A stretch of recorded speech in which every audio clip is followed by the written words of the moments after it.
Hi, welcome back to my channel. I'm Rebecca, the creator behind EY Becca.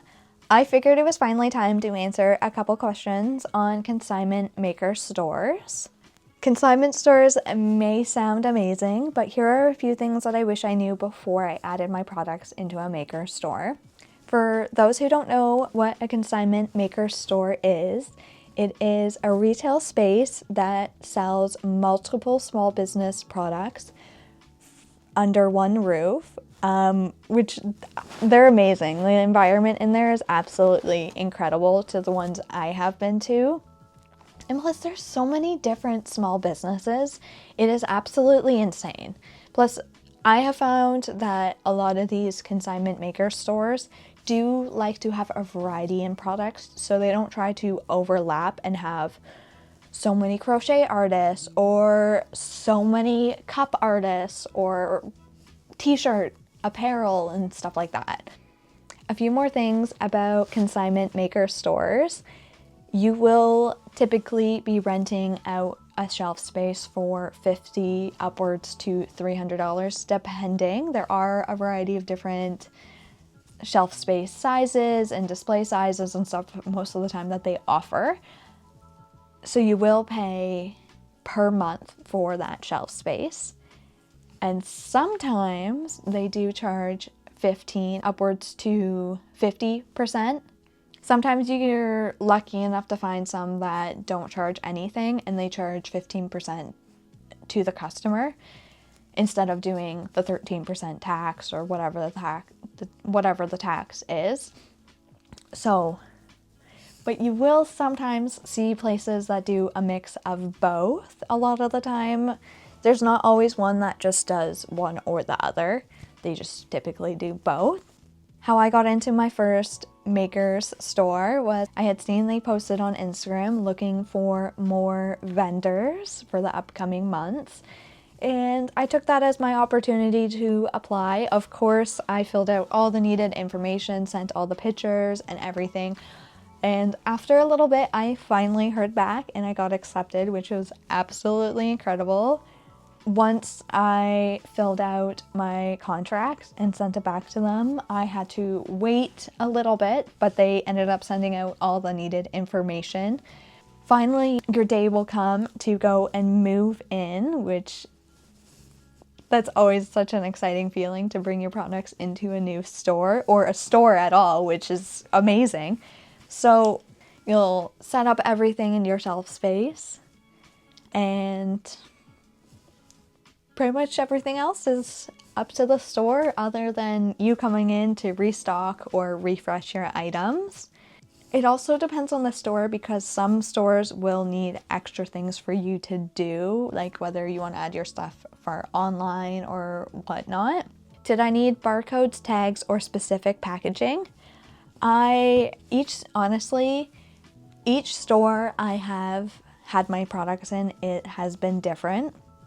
One of the stores I had to fill out a page every time I brought in new products. So it told, just so they could have it on their inventory, I would write the product name, the description of the product, like what color, or just so they could look at it and be like, yep, that's this product, that amount, and a few other smaller details. And then they would take that information, put it into their system, and then print out a barcode, add it to the product. So I didn't have to do much at that store. One of the stores I am currently at, I just go and stock my items. I just pretty much have to add a little tag that says my vendor code as well as the amount for the item. On that same little tag, I do add a little bit more information like my business name, what my business is about, that it's all made with pre-loved fabrics, and where they could find me on Instagram. So it's just quick, easy, small little bits of information, and I'll even put the name of the product, whether it's a makeup bag or a tote bag or a wallet or a keychain wristlet. So that really depends as well. And I didn't really have to bring in any specific packaging as well. There was nothing really needed. The only thing you will possibly require. Some stores don't always give you display items, so it's easier to display all your products. So that is something that you might have to go out and purchase and look for on your own, which is honestly okay. Like, it kind of gets you out thinking about different ways to display your items. I found it was great to look on Pinterest for different like inspo ideas and stuff like that, but I did go to the thrift store, to the dollar store, and looked on Amazon a lot for different kind of smaller display items. But it also depends on how big or small your shelf space is. Luckily, my current space is massive. Like, it's a decent amount. I think it's like 13 inches deep, and then like, I think it's like 22, 23 inches. And then it's like, I think it's 15, maybe even, yeah, I think it's 15 height. So it's a decent shelf space. So it always depends. Like, I also take that into account when I'm looking and seeing how much it costs, because some places may not have that much foot traffic. I would recommend going to the retail space or the store first and taking a look and walking around and just kind of feeling the vibes and just see how things are before you ultimately decide yourself. One question I am sure you are absolutely curious about is it worth it financially? Every store, and you will hear me say this multiple times throughout the video, but every store is different. It is all about trial and error sometimes. And honestly, for me, there has been stores where I thought they were going to be amazing and they just weren't for me. It might have just been the general public in that area didn't love my products, or they were just in a bad space, or they just weren't displayed as nicely. There's a variety of different factors that will come into effect as to why sometimes your products might not be doing as well, or you're not in as often to refresh your shelf space, so it kind of just gets not like boring, but like people have seen it and they're like, oh, okay. Or it's, you have Christmas stuff, but it's summer, so it's like not in season. But my current store that I'm at, I have been doing absolutely amazing. I had already heard really good things from other vendors as well in that same store. So I already knew going into it, it was a pretty busy store. They have a coffee shop at the front, which also adds to it. So they get a lot of foot traffic. And they also host a lot of different events and stuff on the weekends. When I did sign up for this maker store, I initially signed up for 3 months, and you can continue past it, which is absolutely amazing. You don't just have to be done after the 3 months. You can continue.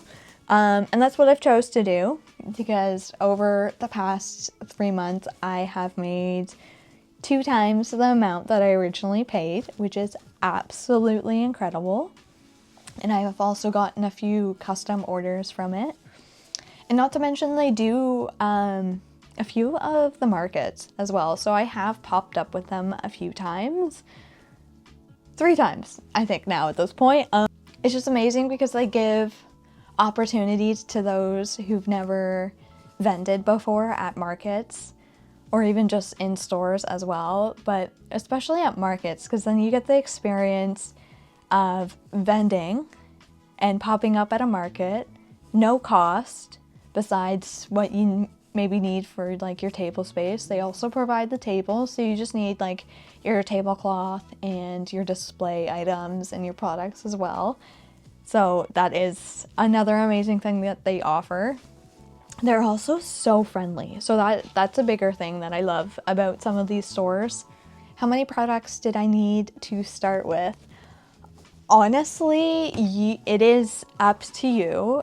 Personally, I started with makeup bags. I had bow bag charms, bookmarks. I had book sleeves, Kindle sleeves, and I think I had a hardcover book sleeve as well. So there was like 7 items. You don't necessarily need to start with that many. You can also do less. It depends on your shelf space too. Like, if it's a bigger shelf space, then you can add more items, but I try not to overfill it. And it depends on how large your items are, because I have a couple items that are definitely on the smaller side for like this wallet, for example. Like, I could fit a few of these in a basket. And I find that if you add height in your display, like, you'll be able to add more products. Do I track my inventory or does the store? It does depend on each store. Some stores, they will track it for you. You can ask for updated pictures of your shelf and they will send it to you. But regardless, I always track the inventory myself just so I know what has sold and what hasn't. What happens if items go missing or get damaged? It will be mentioned in your contract whether they will be taking the responsibility for it or how often did I restock. Honestly, it depends on how close the store is, because I've had a couple stores where I've sent out products once a month and they've been okay and they just kind of refresh it, or I bring enough inventory when I initially set up my shelf space that they can just add new products or kind of give it a little refresh, because you can sometimes pay for additional space. Just bring a little tote bin or whatnot and they'll just put all your extra products in there for you. Sometimes you do have to pay extra for that little extra shelf space. Which of my products have sold the best? Honestly, we have sold a variety of different things, and we've definitely sold a bunch of makeup bags.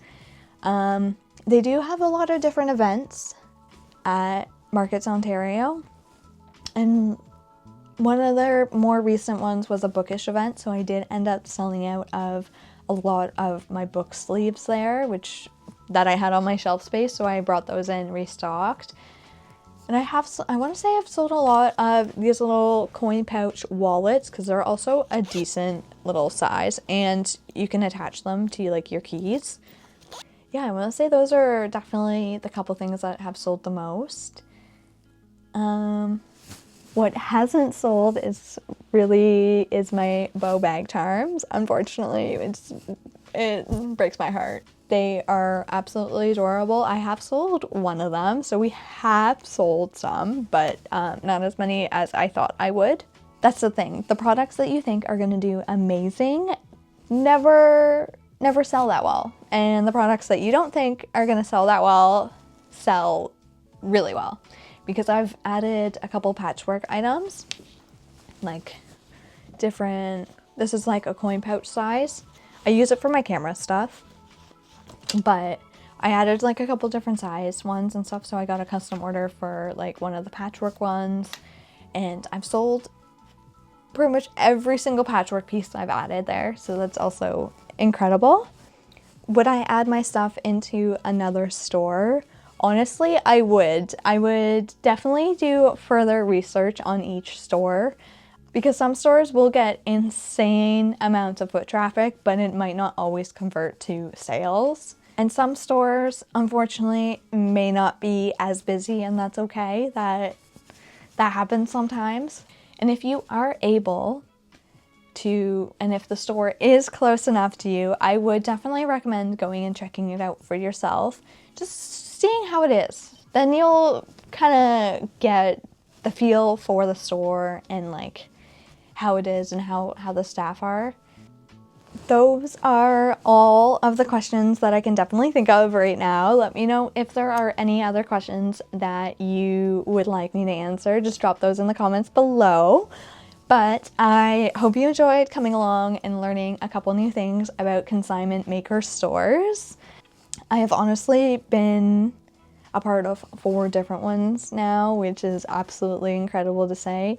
One of the stores, I don't have to pay a monthly shelf space fee, but I have found, unfortunately, that that one hasn't been doing that well. But I mean, then again, it is winter. I will be waiting a little bit and seeing how it does more in the summer, spring months, which very soon approaching. And I definitely need to send a couple new things out to that store anyway. It is quite a distance, so I'm not able to travel out there to go and see it, which is honestly okay. I still get to see how beautiful it is every time they post their story on Instagram, and I'm just like, beautiful. Before I continue ranting, I will talk to you in the next one. Don't forget to like, comment, and subscribe. And if you don't already, go and follow me on Instagram. I do try to post my updated market schedule, as well as I do post a lot of cute reels and stuff like that over there as well. But thank you so much for watching. Bye!